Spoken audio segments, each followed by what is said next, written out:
Hello friends. पिछले कुछ दिनों में जैसे कि मैंने आपको अपडेट किया था, कुछ हेल्थ इश्यूज होने की वजह से मैं रेगुलर क्लासेस अपडेट नहीं कर पाया था और हम लोगों ने पेपर 7 को स्टार्ट किया था, जिसकी सिर्फ और सिर्फ एक ही क्लास अभी तक हो पाई थी, जिसमें हमने यूनाइटेड नेशंस यानी कि संयुक्त राष्ट्र और उनका जो बेसिक इंट्रोडक्शन है उसके बारे में हम लोगों ने पढ़ा था। अब ध्यान दीजिए, हम लोगों ने ये देखा था कि जब भी हम बात करते हैं संयुक्त राष्ट्र यानी कि यूनाइटेड नेशंस, 1945 में इसका गठन हुआ था। इसकी स्थापना 1945 में हुआ था और ये जो है 24 अक्टूबर को हमने ये भी बात करी थी कि ये लागू हुआ था यूनाइटेड नेशंस का चार्टर, और 24 अक्टूबर को ही अभी तक हम यूनाइटेड नेशंस डे मनाते हैं, संयुक्त राष्ट्र दिवस। ठीक है, तो अब ये जिस हालात में बना था इसे हमने पिछले वीडियो में पढ़ा था कि केवल 3 दशक में, 3 डेकेड में क्या हो चुका था। 2 बड़े-बड़े युद्ध हो चुके थे। विश्व युद्ध पहला, जो कि 1914 से लेकर 1918 के बीच में हुआ, और विश्व युद्ध दूसरा, वर्ल्ड वॉर 2, जो कि 1939 से लेकर 1945 के बीच में हुआ। और इस युद्ध में इतना बड़ा लेवल का डिस्ट्रक्शन हुआ कि उसी समय हमने ये भी देखा था कि एल्बर्ट आइंस्टाइन ने प्रिडिक्ट किया था, यदि तीसरा वर्ल्ड वॉर होता है तो क्या होगा, पूरा का पूरे विश्व तबाह हो जाएगा। इस तरीके का प्रेडिक्शन किया गया था, क्योंकि इसी समय 1945 में एटॉमिक बॉम्ब बन चुका था और इस बॉम्ब के बनने के बाद ये 2 जगह टेस्ट भी हो गया। यूएस ने टेस्ट कर लिया था, हिरोशिमा और नागासाकी में गिराकर। ऐसे बैकग्राउंड में यह स्थिति तय थी कि हमें आगे चलते समय इंटरनेशनल वॉर्स को किसी भी तरीके से रोकना है, यानी कि इंटरनेशनल पीस और सिक्योरिटी सबसे ज्यादा महत्वपूर्ण एजेंडा है आगे वाले जमाने में, आगे आने वाले समय में। ठीक है, अंतरराष्ट्रीय मतलब सब मिलजुल कर रहे, ये बहुत ही महत्वपूर्ण है। ठीक है, इसी के बैकग्राउंड में हमने देखा था संयुक्त राष्ट्र का गठन हुआ था, और अब इस वीडियो में हम पढ़ेंगे कि संयुक्त राष्ट्र के प्रिंसिपल ऑर्गन्स क्या क्या हैं। ठीक है, ये पढ़ेंगे। उसको पढ़ने के पहले हम थोड़ा सा उसके चार्टर के बारे में पढ़ लेते हैं, यूनाइटेड नेशन के चार्टर।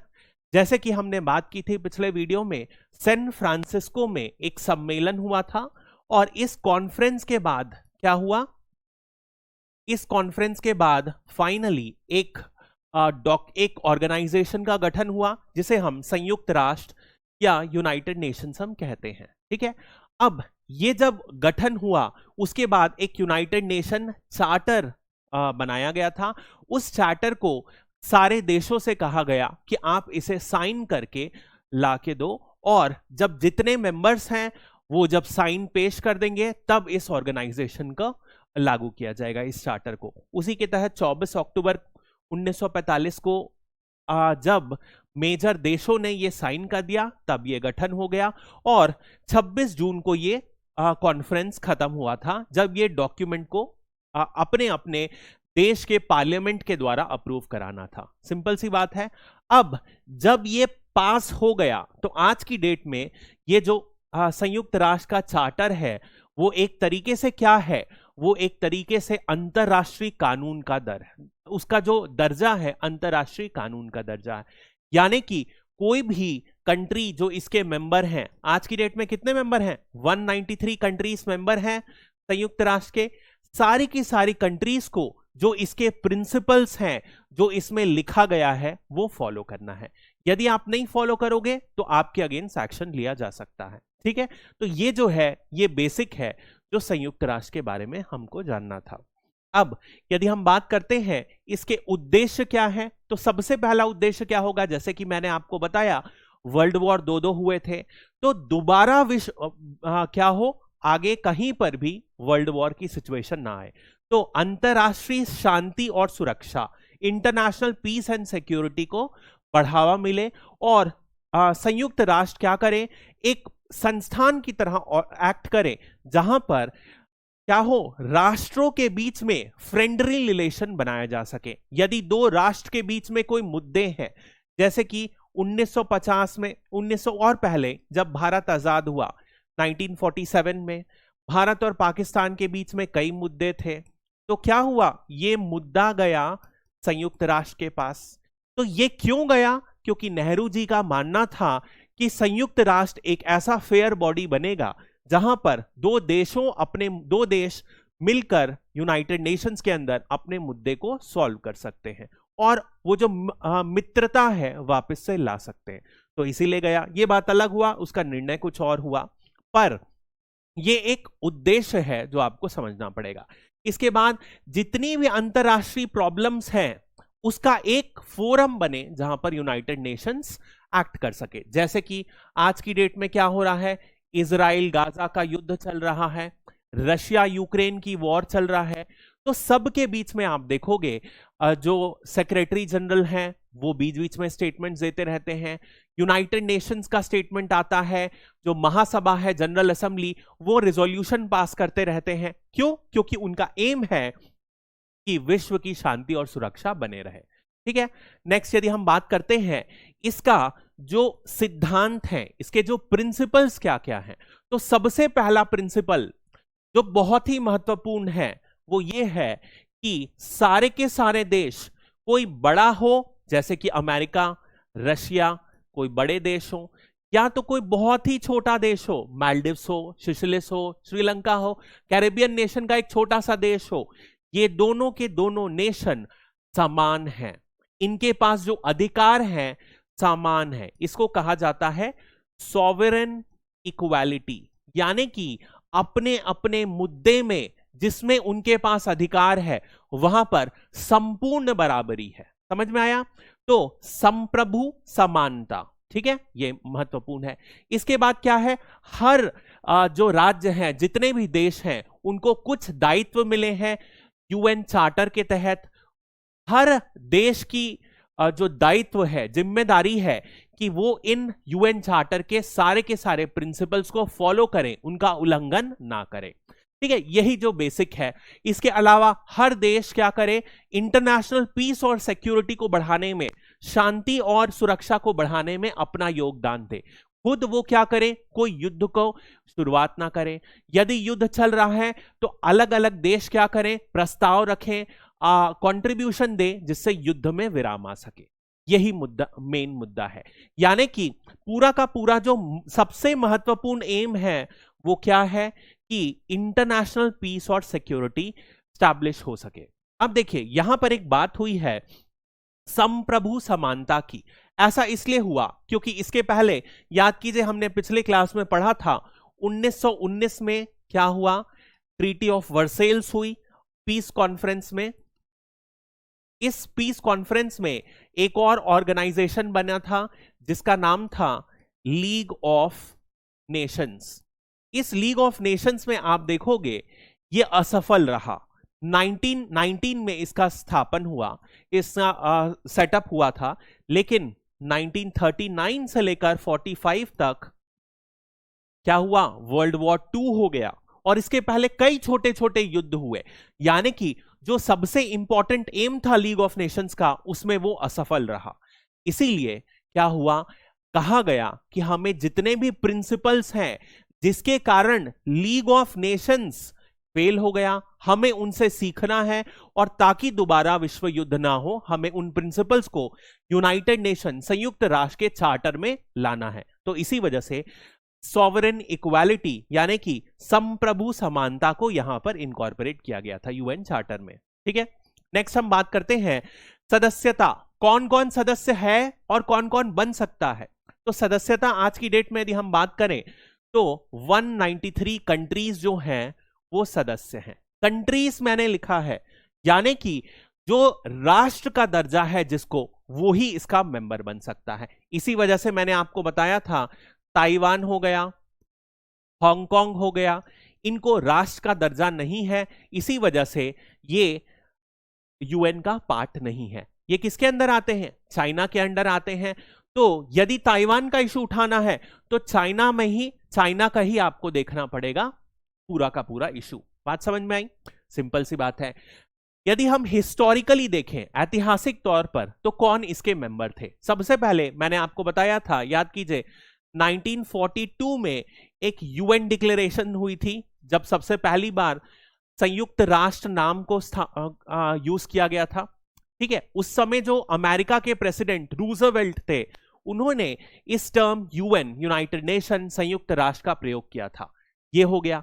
इसमें जितने भी देशों ने साइन किया था वो सारे के सारे 1945 में उसके मेंबर बन गए। इसके अलावा हमने ये भी देखा था 1945 में एक सैन फ्रांसिस्को कॉन्फ्रेंस हुआ।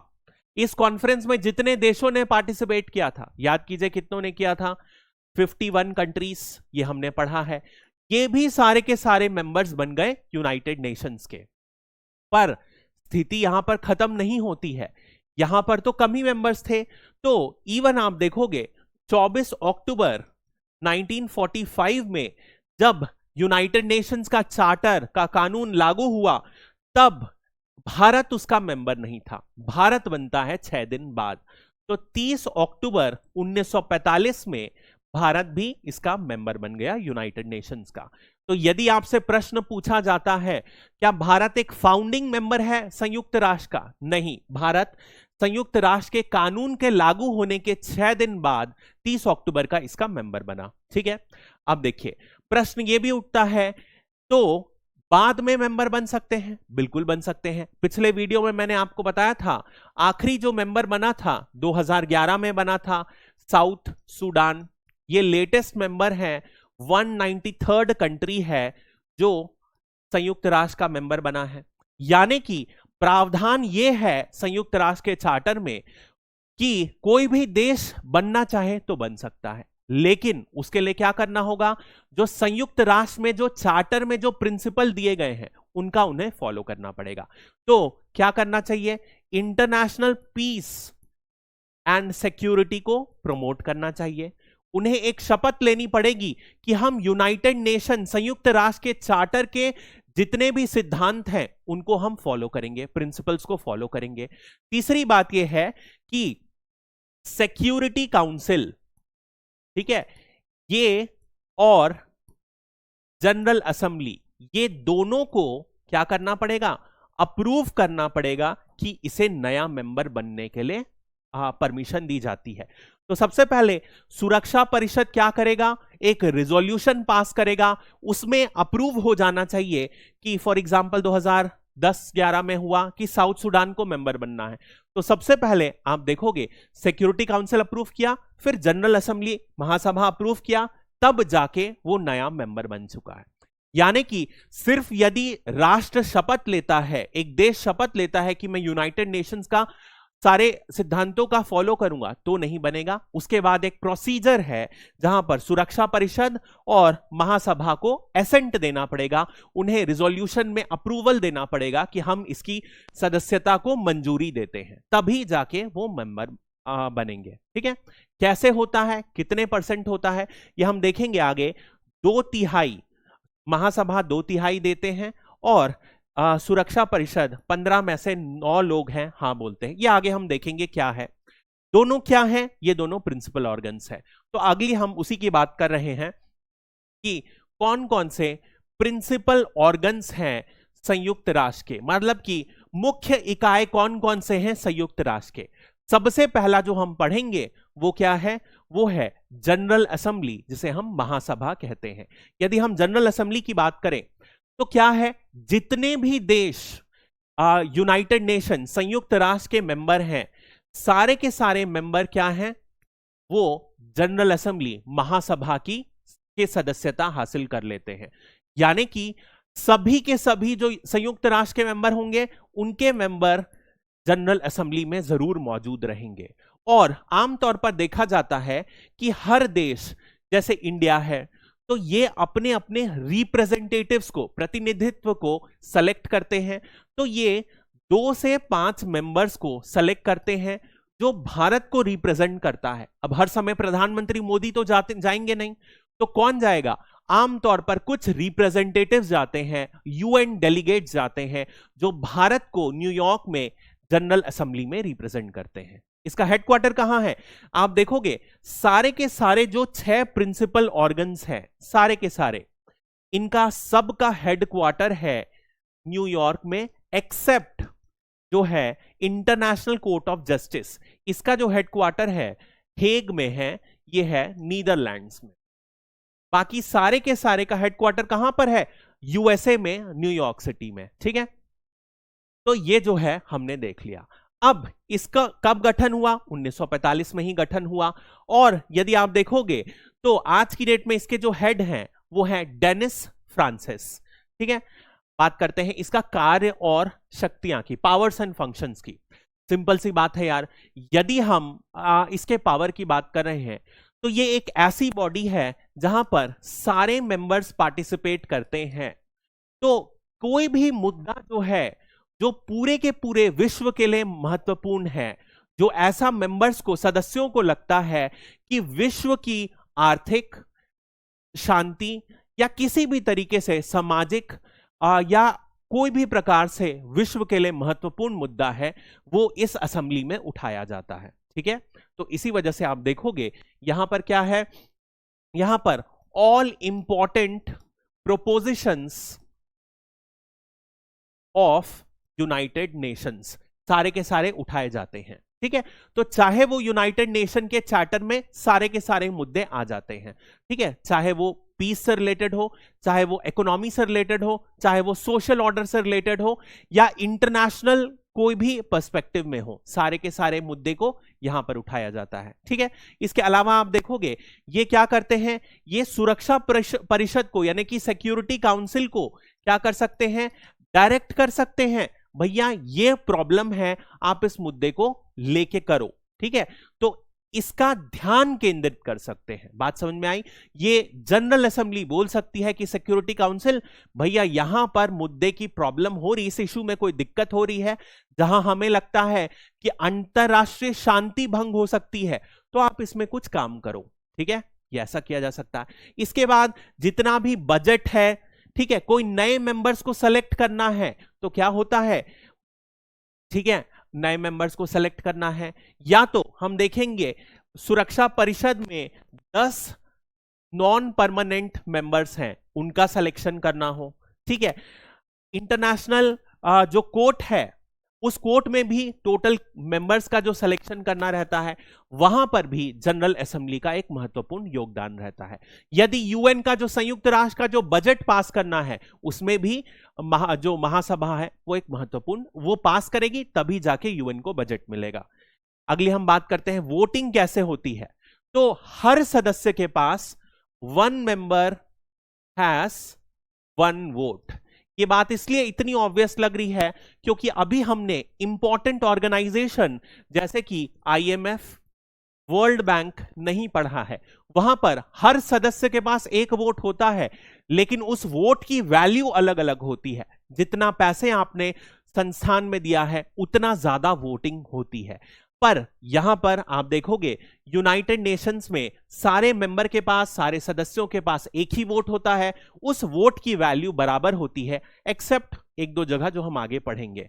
ठीक है, तो यहां पर आप देखोगे जितने भी मेंबर्स प्रेजेंट हैं उसके 2/3 मेंबर्स जो हैं आपको हां बोले तब जाके मुद्दा पास होता है। जितने भी महत्वपूर्ण मुद्दे होते हैं, चाहे वो सिक्योरिटी काउंसिल के आप देखोगे गैर स्थायी मेंबर, जो परमानेंट मेंबर्स नहीं है उनका सेलेक्ट करना, शांति और सुरक्षा से रिलेटेड कोई भी मुद्दा, या तो आप देखोगे नए सदस्यों का चयन, बजट से रिलेटेड कोई भी मैटर का डिस्कशन, उसमें चेंजेस लाने की बात, तो क्या होगा 2/3 मेंबर्स जो हैं प्रेजेंट है और जो वोट कर रहे हैं उससे प्रेजेंट 2/3 होना चाहिए, तब जाके कोई भी मामला पास होगा।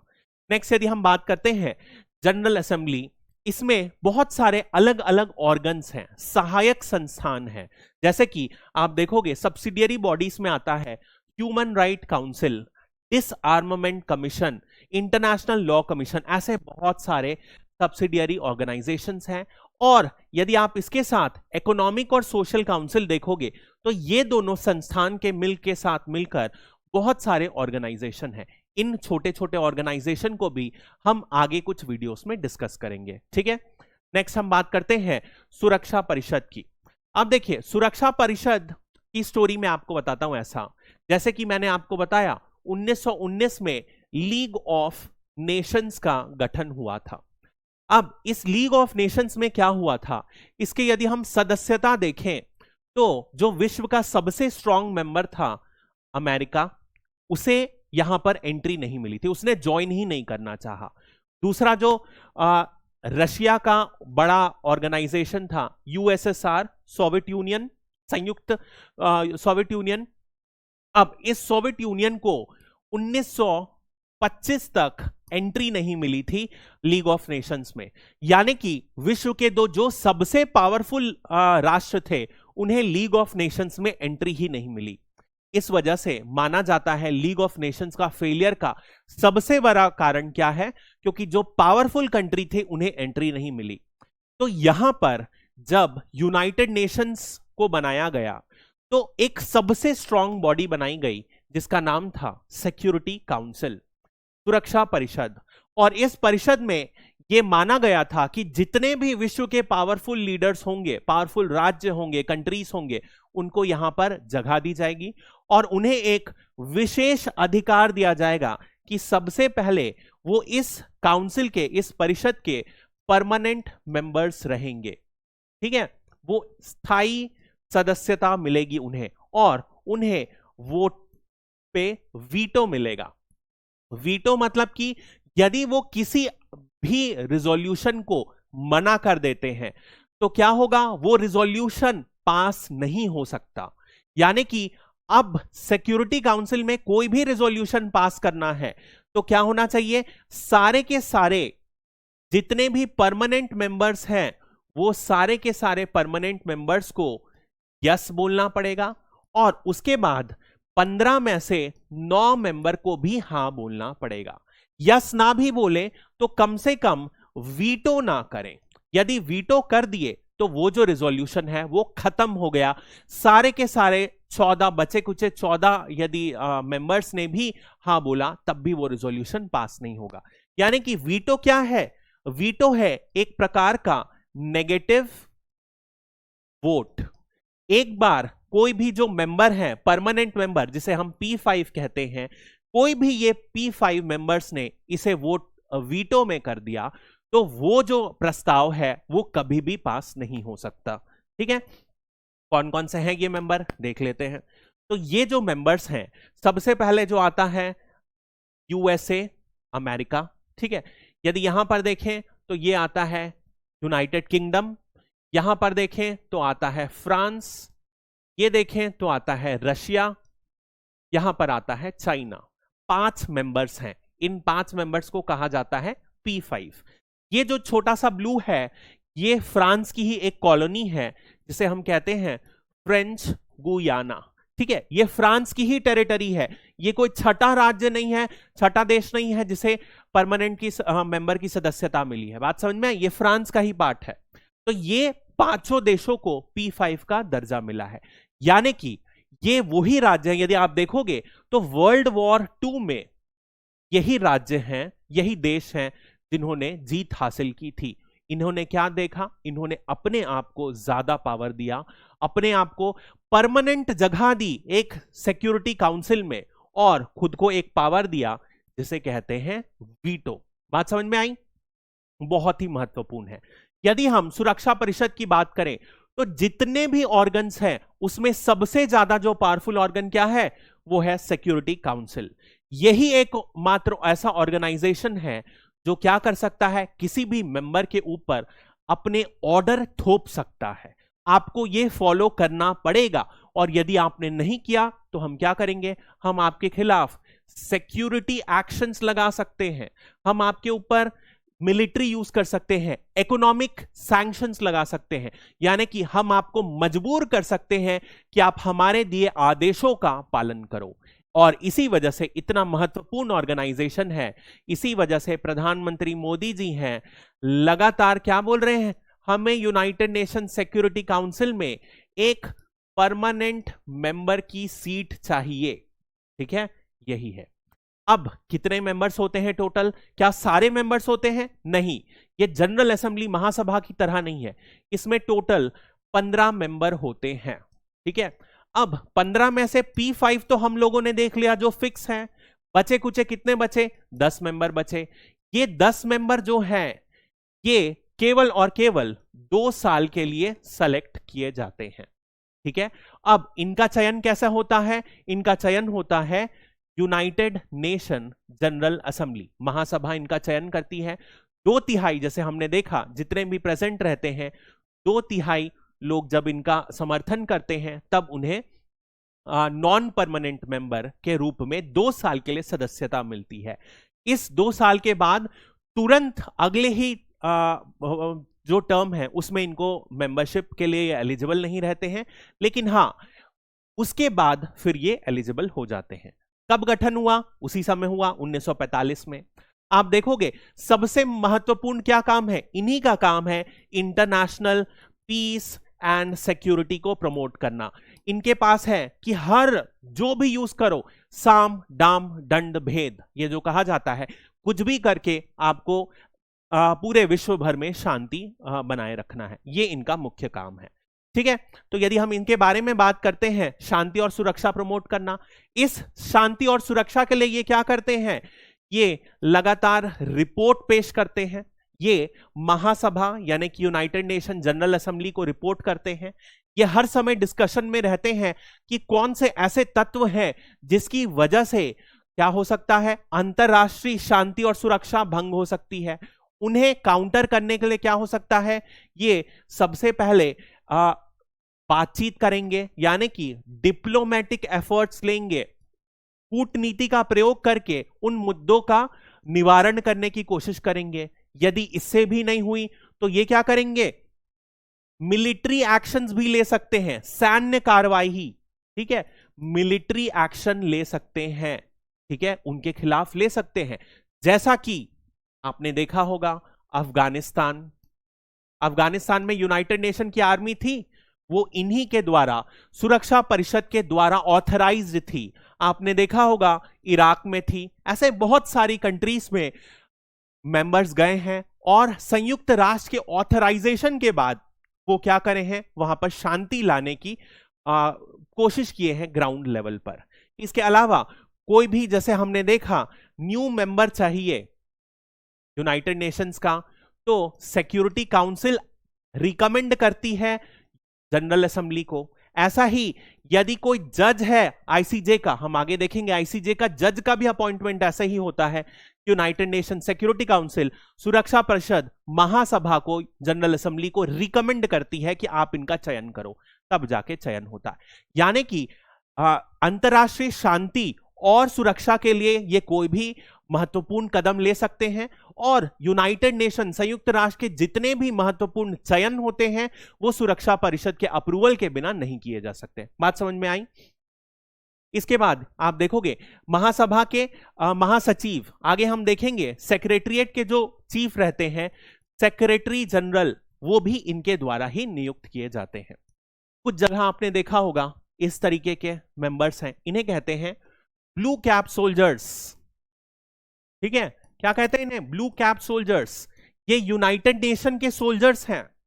यूनाइटेड नेशंस इनके खुद का सोल्जर नहीं होते हैं। क्या होता है, हर देश अपने में से कुछ सोल्जर्स को भेजता है और उन्हें यूनाइटेड नेशन, जो सुरक्षा परिषद ने जहां पर अप्रूव किया कि सिक्योरिटी ऑपरेशन, सैन्य कार्यवाही की जा सकती है, वहां पर ये सोल्जर्स जाते हैं। ये नीली कैप पहनते हैं, नीला हेलमेट पहनते हैं, इसीलिए इन्हें ब्लू कैप सोल्जर्स कहा जाता है। ठीक है, यहां भेजते हैं। और आपको जानना ये महत्वपूर्ण है कि एक इंपॉर्टेंट ये भी है कि ब्लू कैप सोल्जर्स में, यूएन के सोल्जर्स में, India one of the top rankers है। सबसे ज्यादा भारत ने ही सोल्जर्स दिया है। आज की डेट में सेकंड या थर्ड नंबर पर रैंक आता है। सबसे ज्यादा पाकिस्तान, बांग्लादेश और इंडिया, ये 3 देशों ने सबसे ज्यादा सोल्जर को कंट्रीब्यूट किया है यूएन पीस कीपिंग फोर्स में। ठीक है, तो अब यदि हम बात करें वोटिंग की, तो वोटिंग का फिर से वही बात है, हर एक मेंबर को, सदस्य को क्या मिलता है? एक वोट मिलता है। ठीक है, क्या इस वोट की वैल्यू एक है? यस, वैल्यू भी एक है, लेकिन जो P5 मेंबर्स हैं, जो हमने मैप में देखा, इनको क्या मिलता है? एक वीटो भी मिलता है।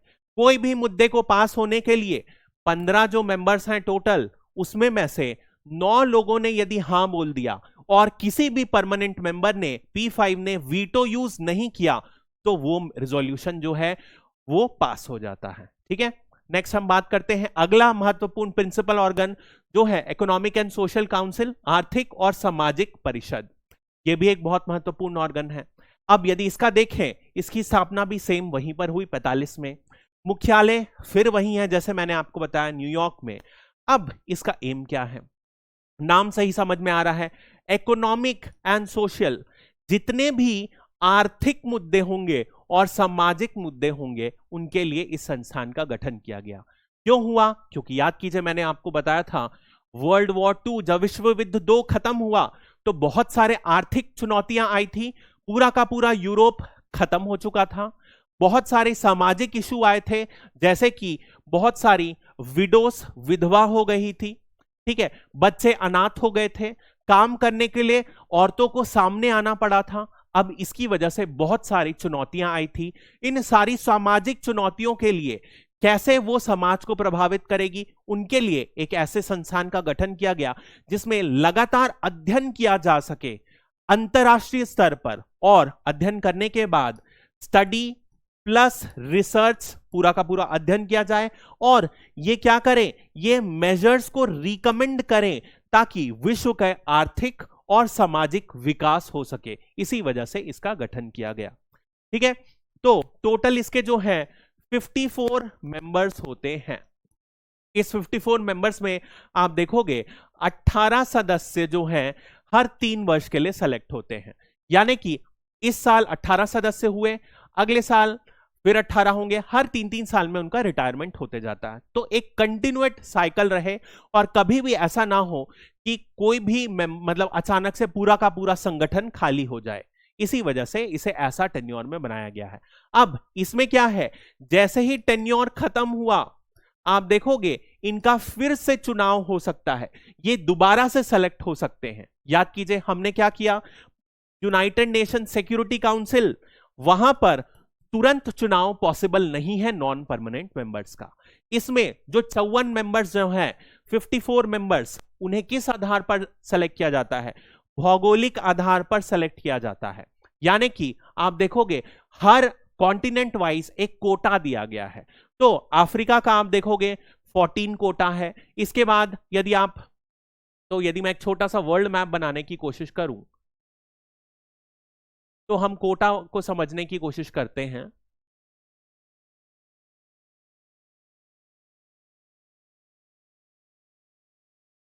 जल्दी ही बनाना है आपको, ज्यादा टाइम नहीं लेना है, ज्यादा ही जल्दी हो गया, बट थोड़ा सा और बेटर बना सकते हैं आप। तो यदि आप देखें तो अफ्रीका को कितने मेंबर मिले हैं, यहां पर मिले हैं 14 मेंबर। इसके अलावा यदि आप देखोगे लैटिन अमेरिका, लैटिन अमेरिका क्या होता है, ये वाला क्षेत्र, ठीक है, लैटिन अमेरिका मतलब कि साउथ अमेरिका और जितनी भी कैरेबियन कॉलोनीज है, इनको 10 मेंबर मिले हैं। ठीक है, ये इनको कितने मिले हैं, 10 मेंबर। यदि हम पूरे के पूरे एशिया को देखें तो ये वाले एशिया को 11 मेंबर मिले हैं। इसके बाद यदि हम पूर्वी यूरोप को देखें तो यहां पर कितने मिले हैं, 6 मेंबर्स मिले हैं इनको। और बाकी तरफ देखें जितना भी, यानी कि पश्चिमी यूरोप, ठीक है, यूनाइटेड स्टेट्स, पूरा का पूरा नॉर्थ अमेरिका हो गया, ऑस्ट्रेलिया हो गया, और जितनी भी बचे कुचे कंट्रीज हैं उनको मिलाकर आप देखोगे 13 कंट्रीज मिले हैं। यानी कि इस तरीके से इनका सिलेक्शन किया जाता है। आगे आप देखोगे मोस्ट ऑफ द ऑर्गेनाइजेशन में यही भौगोलिक डिस्ट्रीब्यूशन को फॉलो किया जाता है। ठीक है, नेक्स्ट हम बात करते हैं क्या काम करते हैं, भैया वही काम करते हैं जितने भी आर्थिक और सामाजिक मुद्दे हैं। कोई भी मुद्दा जो आपको दिमाग में आ रहा है आर्थिक या सामाजिक, वो लिख सकते हो। आर्थिक क्या क्या हो सकता है, जैसे कि आप देख सकते हो बेरोजगारी हो सकती है, ठीक है, क्या आप चाइल्ड लेबर हो सकता है, चाइल्ड लेबर, ह्यूमन राइट्स, मानव अधिकार, उसको उठाते हैं। ठीक है, बहुत सारे ऐसे मुद्दे जो भी आपको सामाजिक आर्थिक आ रहे हैं, विमेन की राइट्स, ठीक है, बच्चों का अधिकार। इससे अलावा आर्थिक में यदि आप बात करो तो आर्थिक विकास ऑफ द देश और विश्व। इसके बाद आप महंगाई को कंट्रोल करना, आप बात करोगे क्या विश्व में इनइक्वालिटी नहीं बढ़ रही है, वो भी इनका काम है कंट्रोल करना।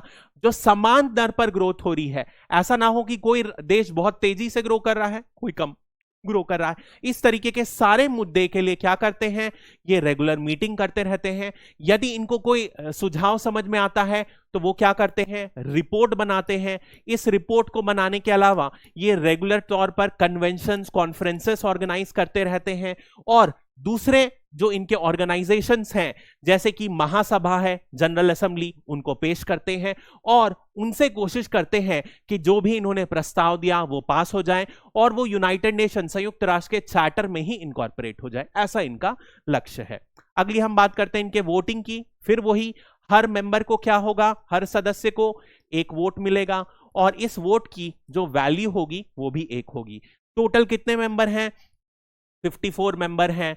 यदि 28 मेंबर ने हां बोल दिया, यानी सिंपल 50% मेजॉरिटी से ऊपर हो गया, तो क्या हो गया, ये रेजोल्यूशन पास हो जाएगा। यदि 54 से कम प्रेजेंट हैं, मान लीजिए 50 प्रेजेंट हैं, तो 26 लोगों ने हां बोल दिया तो भी इसे पास माना जाएगा। नेक्स्ट हम बात करते हैं अंतरराष्ट्रीय न्यायालय, इंटरनेशनल कोर्ट ऑफ जस्टिस। अब बहुत ही महत्वपूर्ण मुद्दा है, हम बात कर रहे हैं कि शांति बने रहे विश्व में, लेकिन यदि दो राज्यों के बीच में, दो देश के बीच में, मान लो ये इंडिया है, मान लो ये यूएसए है, ठीक है, अभी हम मानते हैं इन दोनों के बीच में कोई प्रॉब्लम हो गई, तो इन दोनों के बीच में प्रॉब्लम हो गई तो क्या कोई संगठन नहीं होना चाहिए जो इनके बीच में सॉल्यूशन पैदा कर सके, मतलब जो एक सॉल्यूशन की ओर इनको पुश करे, वो ही है इंटरनेशनल कोर्ट ऑफ जस्टिस। जब आपकी और आपके पड़ोसी के बीच में कोई बड़ा मुद्दा हो जाता है तो आप जज के पास जाते हो, आप न्यायालय जाते हो, कोर्ट के पास, वो ही है ये न्यायालय। अंतरराष्ट्रीय स्तर का जो न्यायालय है वो क्या है, international court of justice, ICJ, यही न्यायालय है। ध्यान रखिएगा, इस न्यायालय में ऐसा नहीं कि मैं अमेरिका के द्वारा प्रताड़ित किया गया तो मैं केस नहीं कर सकता अमेरिका के खिलाफ। यदि भारत चाहे तो भारत केस कर सकता है, यानी सिर्फ और सिर्फ देश यानी कि कंट्री ही एक दूसरी कंट्री पर केस कर सकती है। एक कंट्री का नागरिक, सिटीजन जो है, वो दूसरी कंट्री पर केस नहीं कर सकता। बहुत ही महत्वपूर्ण कॉन्सेप्ट है। सिर्फ और सिर्फ जो देश हैं वो ही इसके सदस्य हैं। एज एन इंडिविजुअल ऐसा नहीं है कि कोई बड़े संगठन है, बिल एंड मेलिंडा गेट्स का जो फाउंडेशन है, एक बड़ी एनजीओ बन गई तो उसे इसकी सदस्यता नहीं मिली, वो अभी तक इसके मेंबर नहीं है, कभी नहीं बन सकते। बात समझ में आई? जितने भी लोग यूएन के मेंबर्स हैं, संयुक्त राष्ट्र के मेंबर्स हैं, ऑटोमेटिकली उन्होंने जो अंतरराष्ट्रीय न्यायालय है उसका जो स्टैच्यू है, उसका जो लॉ है, उसमें साइन किया गया माना जाता है और वो सारे के सारे सदस्य इस न्यायालय के सदस्य बन जाते हैं। इसकी स्थापना भी 1945 में हुई, लेकिन एक अंतर मैंने बताया कि इसका जो हेडक्वार्टर है वो है हेग में, जो कि है नीदरलैंड्स में। ठीक है, आगे हम जब एक ऑर्गेनाइजेशन है प्रिंसिपल कोर्ट ऑफ आर्बिट्रेशन, ये जो कोर्ट ऑफ आर्बिट्रेशन है, permanent court of arbitration, sorry, ये जो परमानेंट कोर्ट ऑफ आर्बिट्रेशन है, इनका भी हेडक्वार्टर हेग ही नीदरलैंड्स में है। दोनों के बीच में थोड़े से अंतर है, ये संयुक्त राष्ट्र का पार्ट नहीं है, ठीक है, ICJ पार्ट है। तो जब भी दो देशों के बीच में प्रॉब्लम हुई तो एक न्यायालय है जो इसका प्रॉब्लम सॉल्व करता है। ठीक है, नेक्स्ट हम बात करते हैं सदस्य कौन होंगे। तो जितने भी मेंबर हुए संयुक्त राष्ट्र के वो बने, लेकिन ऐसे लोग जो संयुक्त राष्ट्र के मेंबर नहीं है, ऐसी कंट्री, ऐसे देश जो मेंबर नहीं है, पहली चीज, लेकिन यदि UNSC यानी कि सुरक्षा परिषद और महासभा ने अप्रूव कर दिया तो वो भी इसके मेंबर बन सकते हैं। Simple as that. अब नेक्स्ट यदि हम बात करें, इनकी जो ऑफिशियल लैंग्वेज है इंग्लिश और फ्रेंच है। ठीक है, इनके जजेस के बारे में बात करें, सदस्यता, इनकी संरचना कैसे होती है, तो टोटल जो है 15 जजेस हैं। ठीक है, हर एक जज को क्या किया जाता है, 9 साल का टर्म मिलता है। कैसे इलेक्शन होता है, हमने ऑलरेडी बात कर लिया है कि सुरक्षा परिषद जो है, सिक्योरिटी काउंसिल सबसे पहले रिकमेंड करता है, उसके बाद महासभा यानी कि जनरल असेंबली अप्रूव करता है। सुरक्षा परिषद का 9 में से 15 में से 9 लोग रिकमेंड किए तो हो गया। महासभा जनरल असेंबली में क्या हुआ, 2/3 जो मेंबर हैं यदि उसे अप्रूवल दे दिए तो उस जज का 9 साल के लिए सिलेक्शन हो जाता है। ठीक है, ये जो है इस तरीके का इसमें बेसिक है। अब ध्यान रखिएगा, 2 तरीके के पावर दिए गए हैं इस जजमेंट में, इस कोर्ट को। सबसे पहला जो है वो है किसी भी लीगल डिस्प्यूट, यानी कि जैसे मान लीजिए इंडिया है और दूसरे तौर पर है यूएसए। इंडिया ने क्या किया, यूएसए के खिलाफ कोई केस ले गए, यूएसए ने क्या किया, इंडिया के खिलाफ केस ले गए, जहां पर इंडिया ने कहा कि यूनाइटेड नेशंस की जो ट्रीटी है, चार्टर है, संयुक्त राष्ट्र के चार्टर का उल्लंघन कर रहा है यूएसए। ऐसा कुछ हुआ भी है, जैसे कि इंडिया और पाकिस्तान के बीच में रेगुलर होते रहता है। कुछ समय पहले एक पर्सन अरेस्ट हुआ था, यदि आप न्यूज फॉलो करते होंगे तो आपने देखा होगा, कलभूषण जाधव।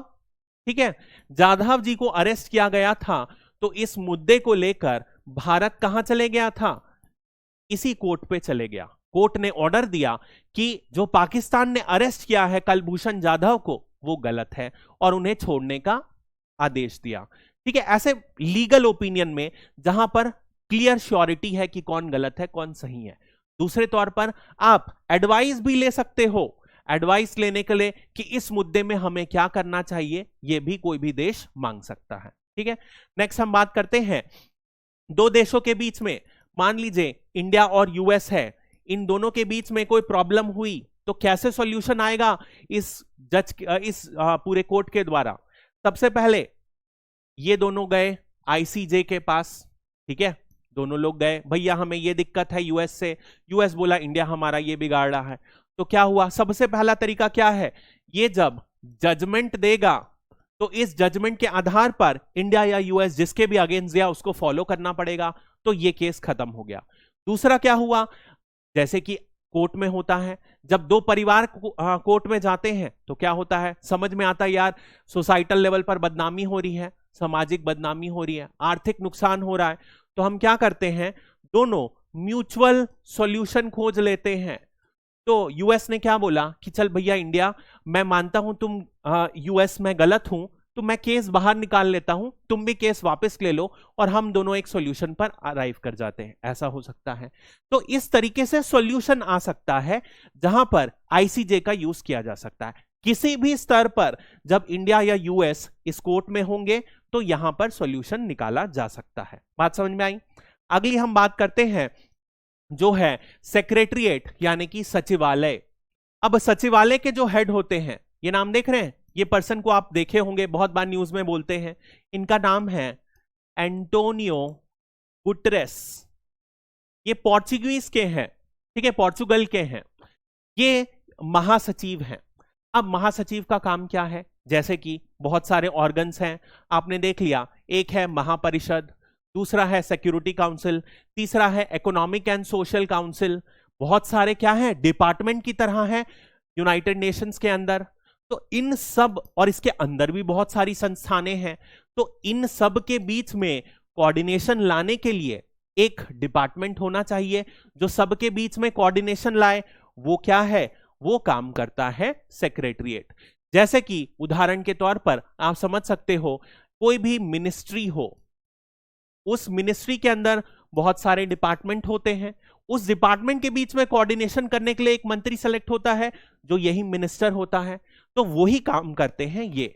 साथ ही साथ जितने भी प्रशासन यानी कि एडमिनिस्ट्रेटिव वर्क होते हैं और कोऑर्डिनेशन वर्क होते हैं, वो कौन करता है, यही जो सचिवालय है वो करता है। मुख्य काम क्या है, जितना भी कोऑर्डिनेशन वर्क हो डिपार्टमेंट के बीच में, और पूरा का पूरा प्रशासनिक काम कौन करता है, ये सचिवालय करता है। इनके जो हेड रहते हैं वो कौन रहते हैं, सेक्रेटरी जनरल, महासचिव। इन महासचिव की कैसे नियुक्ति होती है, वही पुराना तरीका, सिक्योरिटी काउंसिल, सुरक्षा परिषद उसको रिकमेंड करेगा और महासभा जो है अप्रूव करेगा, तब जाके इनकी नियुक्ति होती है। 5 वर्षों के लिए नियुक्ति होती है और इसके बाद इनको दोबारा अपॉइंटमेंट इलेक्शन के लिए भी ये एलिजिबल रहते हैं। यदि हम इनकी बात करें तो ये बहुत ही महत्वपूर्ण रोल प्ले करते हैं। आप देखोगे हर समय ये जो एंटोनियो गुटेरेस मैंने आपको बताया, या आके महत्वपूर्ण मुद्दों में अपनी राय स्पष्ट करते रहते हैं। तो क्या हुआ, ये एनुअल रिपोर्ट पेश करते हैं, ठीक है, ये रिपोर्ट देते रहते हैं।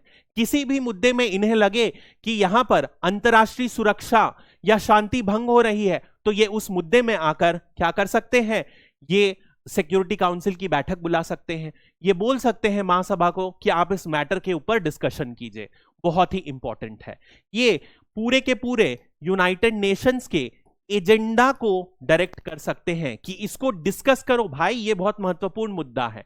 इस तरीके से ये एक ऑर्गेनाइजेशन के एक प्रमुख हैं, जिनके आधार पर बहुत इंपॉर्टेंट डायरेक्शन जो होता है संयुक्त राष्ट्र का वो जाता है, ठीक है। इसके बाद यदि हम देखें तो जितने भी कर्मचारी हैं उनकी नियुक्ति कौन करेगा, यही करेंगे। यूएन कैसे चलेगा, बहुत सारे ऑफिशियल्स होने चाहिए, तभी तो चलेगी भैया कोई भी संगठन। उस ऑफिशियल्स को मेंटेन करने के लिए कोई अपॉइंटमेंट होगा। इन ऑफिशियल्स का अपॉइंटमेंट कैसे होता है, सेक्रेटरी जनरल करता है, ठीक है। एक परमानेंट अपॉइंटमेंट देते हैं, कुछ को टेम्पररी अपॉइंटमेंट देते हैं, जो रिस्पॉन्सिबिलिटीज है वो असाइन करते हैं, किस आधार पर इनकी नियुक्ति हुई वो डिसाइड किया जाता है। मुख्यतः मेरिट के आधार पर नियुक्ति होती है, और जो भी कंट्री को सेलेक्ट होते हैं वो कंट्री को रिप्रेजेंट नहीं करते हैं, वो यूनाइटेड नेशंस को रिप्रेजेंट करते हैं, ठीक है। लास्ट हम ऑर्गेनाइजेशन बात कर रहे हैं, ट्रस्टशिप काउंसिल। ये भी one of the 6 principal organs था। आज की डेट में ये एग्जिस्ट नहीं करता है। इसे 1994 में इसका काम धंधा बंद कर दिया गया था, इसका ऑफिस बंद कर दिया गया है। क्यों बंद कर दिया गया ये भी देखते हैं।